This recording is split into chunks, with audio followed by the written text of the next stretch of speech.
Alors c'est un point important du texte en termes philosophiques vis-à-vis de ce que l'on veut faire de l'entreprise. On voit bien qu'il y a des évolutions sociétales qui sont extrêmement conséquentes et on voit bien que l'entreprise prend une place de plus en plus importante dans la société aujourd'hui.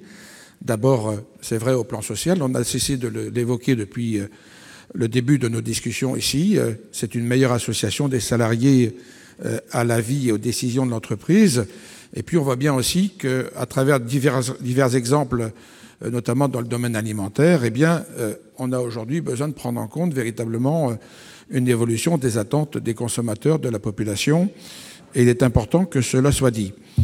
Et on observe aussi d'ailleurs dans l'entreprise ou dans les organisations représentatives des entreprises des évolutions en ce sens. Ce matin, j'étais en commission des finances et j'interrogeais le commissaire aux participations de l'État pour savoir comment justement les entreprises, les patrons d'entreprise intégraient cette notion de RSE. Et il disait bien clairement qu'aujourd'hui, il y avait une vraie prise de conscience et qu'effectivement, cette notion était tout à fait intégrée dans le pilotage des entreprises. Alors, comme la plupart de nos collègues, je me suis posé la question quand même de savoir ce qui avait été décidé à l'Assemblée, quel était l'impact potentiel pour les entreprises.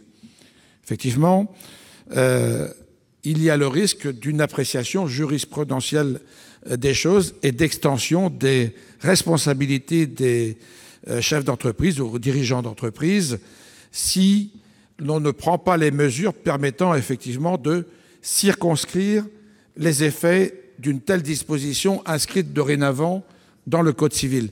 Et c'est bien ce qui a motivé votre commission spéciale à se dire que, il faut que tout ceci qui correspond véritablement à la réponse à des attentes sociétales, à des attentes dans la vie d'entreprise, il faut que tout ceci soit néanmoins bien maîtrisé.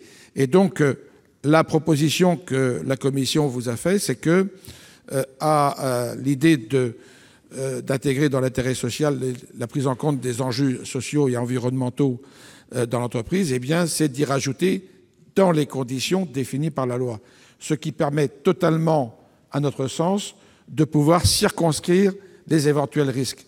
Et moi, je vous invite, chers collègues, non pas à supprimer cette disposition parce qu'elle est particulièrement attendue, elle a été débattue, et on voit bien qu'aujourd'hui, elle correspond véritablement à une vision réaliste de ce qu'est l'entreprise. Conclure, monsieur le rapporteur. Ici en France, en Europe même.